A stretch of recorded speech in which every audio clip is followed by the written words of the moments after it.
The 24-25 NBA season is right around the corner, and it features the rookie years of one of the most interesting draft classes we've seen. It's by far the weirdest group that I've tried to project, given there's a lot more variables with playing time and opportunity than past years, but I've got my picks together and we'll talk how the Rookie of the Year race in all rookie teams could shake out, among other things. Now, I probably say this every year at some point, but these early results are never the end-all be-all in terms of how a career will pan out. They can be good indicators because obviously the guys are usually the guys, but you'd be surprised if you went back and looked at the list of all rookie teams from the last 10 years or so, because there's a shocking number of players who never saw another multiple year deal in the league, so it's always good to keep that in mind. Now, with all that being said, let's start with the player who has the easiest path to production and impacting winning, and right now that looks like Memphis' Zach Edey.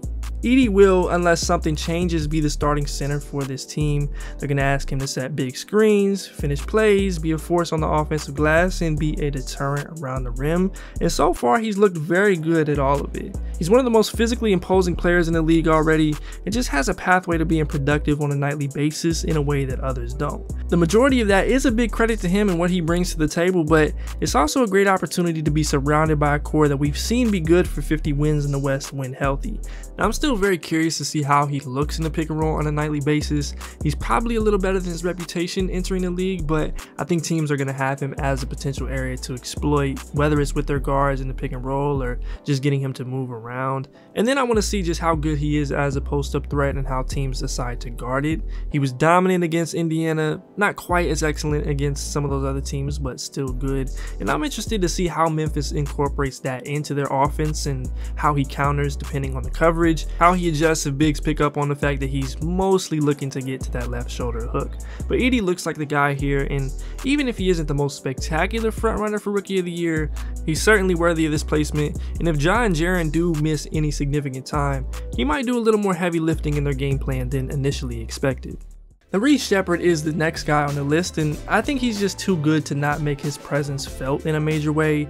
From the shooting to the defensive hands and unselfishness that he plays with, every time he steps on the floor, he just finds a way to make a play and seemingly make his teammates better. I think he's going to find a lot of success in their second units and playing with the type of athletes they've got in Amin Thompson, Tari Eason, Cam Whitmore. And if he can gain comfort as a ball handler and expedite some of the struggles we see from rookie guards in terms of containment on defense, he might be one of the better players on the team by the end of the year.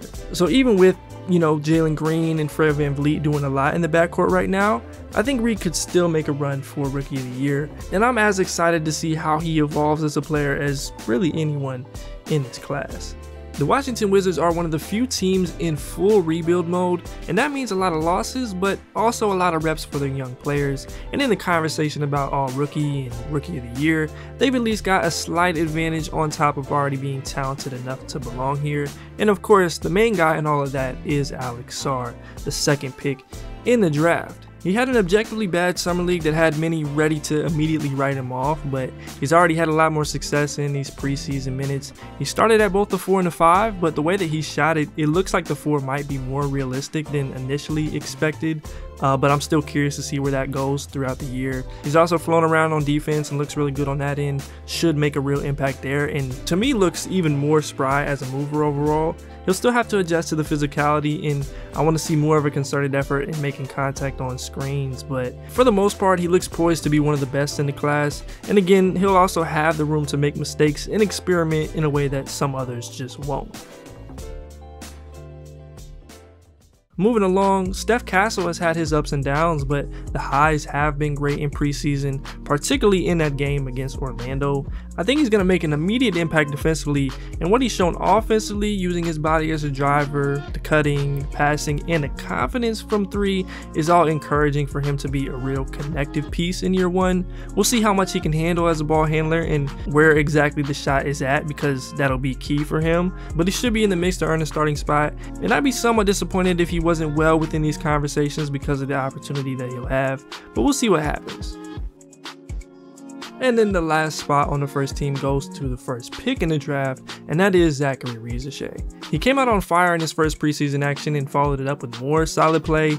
He hasn't lacked any confidence and even threw a between the legs pass in transition of all things, and it looks like he could be ahead of schedule in a lot of different ways. Now I still wonder how he performs if the shot is just okay and how he consistently works out of that. He's had some really strong drives and done a pretty good job of finishing plays and moving without the ball. So even in saying that, I think playing alongside a playmaker the caliber of Trae Young should get him a lot of opportunities. Now he might not have the same type of game or hype that we're accustomed to seeing from a top pick, but a big wing with his skill set who can make an impact on both ends of the floor should find enough success to get on one of these teams, and I think he could be starting by December. Now moving on to the second team, as we kind of mentioned earlier, it is weirdly difficult to find an additional 5 players that look like they'll get consistent minutes, even though there's a handful that probably deserve it in terms of talent. But we'll start with Washington's Bub Carrington.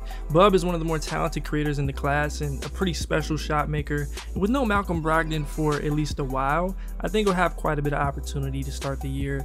He'll have a lot to iron out in terms of adjusting to the speed and physicality of the game. His decision making and off-ball awareness on defense looks like they can improve from what we've seen so far, but I think he's going to figure it out and produce in a significant way. Now maybe he falls to the background if Brogdon returns, but for now, I'd expect the playmaker and shot maker as talented as Bub to make his presence felt.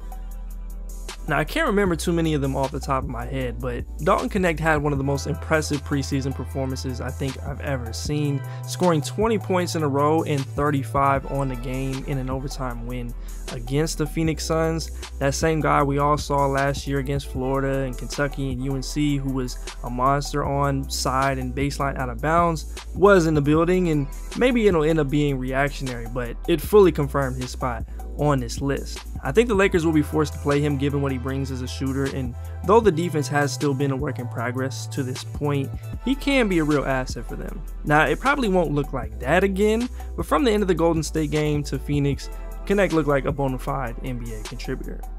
I was just hoping. Now Rob Dillingham has some electric moments in the preseason, showing off his tremendous abilities as a shot maker and an ever improving game as a passer and playmaker. And for that I gotta put him on here, even though it looks like he might be on the outside looking in at the Wolves rotation, with them just letting DiVincenzo, and Edwards and Mike Conley figure it out instead.